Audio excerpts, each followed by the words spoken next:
실제로 겪은 실화를 바탕으로 한 검통 공포라디오.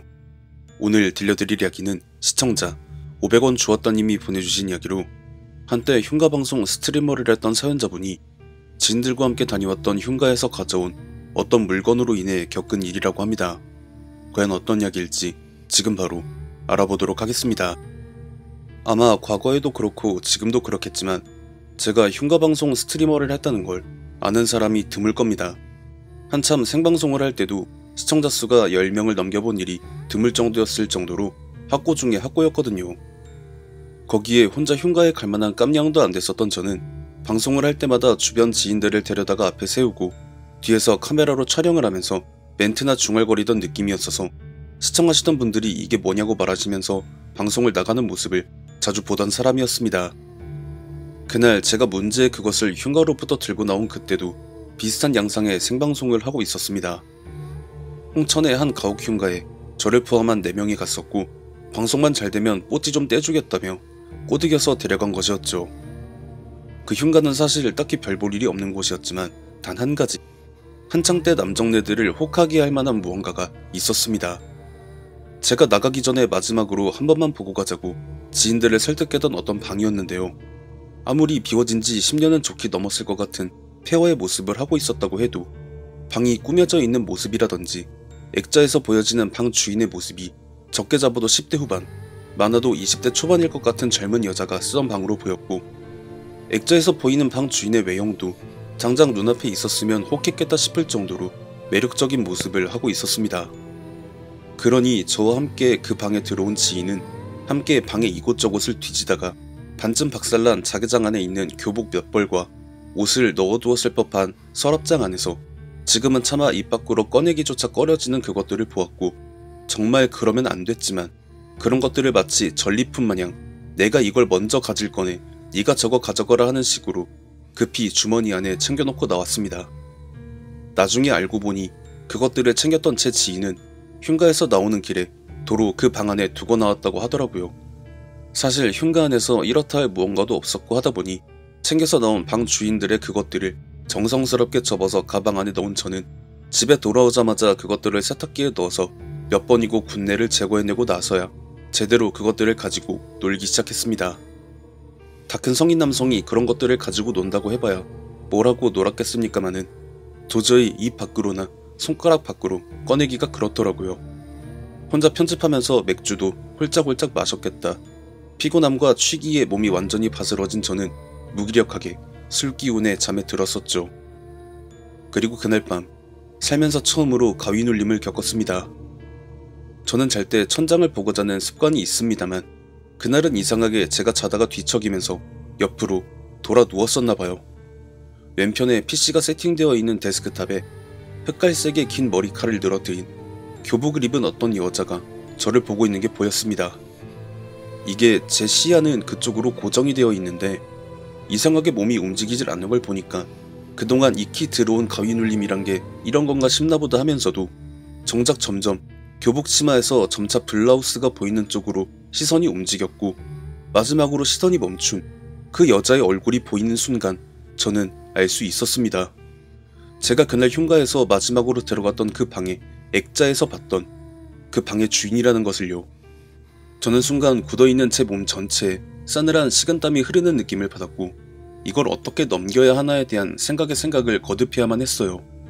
괜히 객기 부린답시고 서랍장 안에 있는 그 여자가 입었을 그것들을 가지고 나와서 이런 일을 겪는 건가 하는 후회감도 미칠 듯이 밀려왔었고요. 그런데 그 여자가 대뜸 데스크탑에서 내려오더니 천천히 제 위로 올라타서는 제 바지를 내리고 그 행위를 하기 시작했습니다. 대강 그런 거죠. 귀접이라고 하는 그걸 가위 눌린 상태에서 겪은 셈이었던 거예요. 내내 그 여자는 제게 그걸로 어떻게 만족을 해? 이래야 만족하지 않겠어? 하며 맨정신이었다면 뻑이 갈 만한 표정으로 말을 하더라고요. 그렇게 인생 첫 가위와 함께 귀접을 경험한 저는 그날 이후로 매일 밤 저를 찾아오는 그녀를 거부할 겨를도 없이 그대로 빠져들었고, 다니던 직장도 무단결근을 하다가 해고를 당했는데도 그걸 의식도 생각도 하지 않고 하루에 몇 번씩이나 그녀와의 그 시간을 즐기며 스스로를 학대하던 어느 날, 극심한 배고픔에 찬장을 뒤지던 저는 라면도 즉석밥도 떨어졌다는 것을 깨닫고는 주섬주섬 옷을 입고 제가 살던 방 근처의 편의점으로 갔습니다.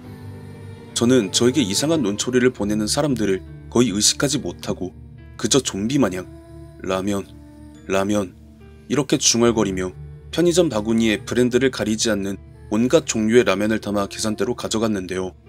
그날 그 시간대 일하던 직원분이 제게 손거울을 비춰다 주면서 손님 몰골을 한번 보라고 비추어주는데 그때서야 제 몰골을 제대로 확인하고는 미처 계산할 생각도 하지 못하고 그 자리에 엎드려 정신을 잃었습니다. 정신을 차려보니 제 방 침대였고 제 눈앞엔 부모님과 당시에 만나던 여자친구가 걱정 어린 눈빛으로 저를 보고 있었습니다. 제가 편의점 직원의 신고로 응급실에 갔다가 오랜 기간 영양분을 제대로 섭취하지 못한 채로 열량을 소비하다가 결국 탈진이 왔다. 필요한 조치는 끝났고 퇴원해도 된다고 해서 제 방으로 저를 옮기고 한 사람씩 교대로 저를 간병하다가 그날따라 이상하리만치 저에 대한 이상한 꿈을 꾼 세 사람이 한나란시에 제 방에 들어와서 저를 간병하고 있던 모양이었습니다. 여자친구가 손에 무언가를 쥐고 제게 울먹이면서 물어보더라고요. 내가 뭘 그렇게 못해줬길래 남의 여자 거를 가져다 놓고 있냐고요. 그리고 부모님은 그걸 보면서 고개를 옆으로 돌리며 헛기침을 하고 계시길래 그 자리에 있던 모두에게 그날의 일과 그날 이후로 겪었던 일들에 대해 솔직하게 털어놓았더니 여자친구는 그 길로 제 방 밖으로 울면서 나가버렸고 부모님은 제 등짝을 번갈아 후려치면서 온갖 욕을 하셨고요. 부모님은 페인과 똑같았던 제 몰골을 정리해주시고는 곧장 저를 차에 태워서 어디론가 데려가셨는데 차를 타고 제법 멀리 갔던 걸로 기억해요.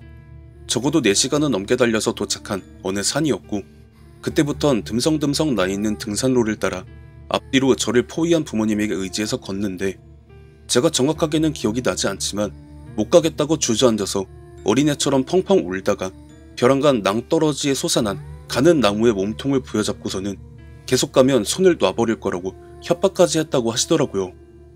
우여곡절 끝에 산 중턱에 신당에 도착한 부모님이 막 소리를 지르면서 우리에 데려왔다고 제발 우리 아들 좀 살려달라고 하는 통에 버선발로 뛰어나온 한 무속인분이 벼랑간 제 이마에 부적 같은 걸 한 장 붙이셨고 그제서야 내가 왜? 생각하던 이상한 행동들이 일순간에 멈춰지면서 무속인분이 잡아 끄시는 대로 신당의 어느 큰 굿당 안에 들어섰고 무속인분이 저를 강제로 가부좌를 틀게 하시더니 손에 굵은 염주다발을 쥐어주시면서 어느 한 구절을 내가 멈추라고 할 때까지 따라해라. 저는 무속인분이 그 말을 하시면서 줄곧 수시간을 법경을 외치는 걸 보던 중에 정신줄을 놓은 것 같았습니다. 그리고 정신을 차려보니 다시 제 방 안이었어요. 저는 눈을 뜨고 저를 시뻘겋게 충혈된 눈으로 바라보고 있는 부모님에게 내가 되게 이상한 꿈을 꾼 것 같다고 했거든요. 그러니까 어머니가 제 뺨을 정말 있는 힘껏 후려치시는데 제가 살면서 부모님에게 그렇게 맞아본 게 그때가 처음이었어요. 뺨이 얼얼하니까 반항심리에 왜 이러시냐고 저도 소리를 질렀는데 아버지가 돌연 제 두 손을 강하게 부여잡고 말씀하시는 게 꿈이 아니라 현실이라고. 네가 흉가에 가서 집어온 여자 그것 때문에 그런 일을 겪었고 우리가 수소문에서 찾아간 신당의 무속인분이 말씀하시더라. 그러니까 그게 전부 꿈이 아니라 현실에서 직접 겪은 일이었고 신당에서 만난 그 무속인분을 실제로 만났었다는 것이었죠. 아버지의 말씀에 의하면 한참 법경을 외치던 무속인분이 제가 정신을 잃고 쓰러진 걸 보고는 여자가 참 지독하더랍니다. 그러니까 일평생 남자 손 한 번, 온기 한 번 맡아보지 못하고 죽은 처녀 귀신이었다고 해요. 오죽이나 엄한 집에서 자라다 보니까 아무리 외모가 손에 꼽힐 정도로 뛰어나서 온갖 남자가 덤벼들어도 집안 자체에서 이런 걸 전부 막아대고 방에다가만 처박아 놓고 공부만 시키는데 그 여자 역시 타고난 팔자가 온갖 남자들한테 양기를 받다가 질려서 적당한 남자한테 시집가서 편하게 살면서 늙어 죽을 팔자였으니 타고난 팔자대로 못 살 바엔 차라리 죽자 하고 극단적인 선택을 해서 생을 마감하고 나서도 한 번도 느껴보지 못한 남자의 양기에 대한 한 때문에 자신을 이렇게 만들었던 집안 전체를 박살내버리고 그 집에서 지방령 마냥 웅크리고 살다가 대뜸 양기를 수북히 가진 남자가 들어와서는 자기가 생전에 입었던 것들을 양껏 가져다가 자기 방에서 그것들을 가지고 놀면서 자신의 체액을 묻혀버렸으니 여기서 그 여자가 눈이 돌아서 내가 지옥에 가는 한이 있더라도 얘랑은 맺어줘야겠다라고 끝까지 악다구니를 쓰는 통에 그 무속인분마저도 탈진해서 쓰러질 정도였다고 하는 것이었습니다. 결국 무속인분은 그 여자의 원대로 저와 영혼 결혼식을 맺어줄 수밖에 없었고, 저는 저도 모르는 사이에 그 여자와 결혼식을 올린 셈인 것이었습니다. 물론 그렇게 해주지 않았다면 저는 그 여자의 손에 이끌려 사이좋게 저승으로 가는 방법밖에 없었으니, 정신을 잃고 쓰러진 저 대신 부모님께서 동의를 해주셨기에 그렇게 됐었겠죠. 그렇게 저는 결혼을 약속한 당시의 여자친구에게 온갖 못된 놈인 척을 해가며 헤어질 수밖에 없었고, 지금은 그저 죽어서 만나게 될 그 여자의 멱살을 쥐고 뺨이나 세게 후려쳐볼까 하는 마음가짐으로 꾸역꾸역 살아가고 있습니다.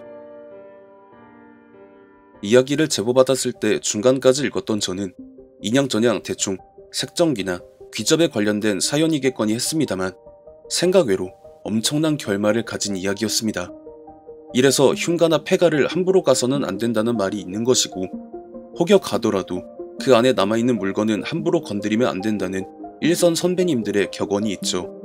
선발때 그 모두가 겪은 건 아니겠지만 결코 적지 않은 수의 사람이 겪었을 그런 이야기를 이렇게 덜어보게 되니 참 새롭고 재밌기도 하네요. 시청해주신 모든 분들 감사드리며 구독, 좋아요, 알림 설정 부탁드립니다.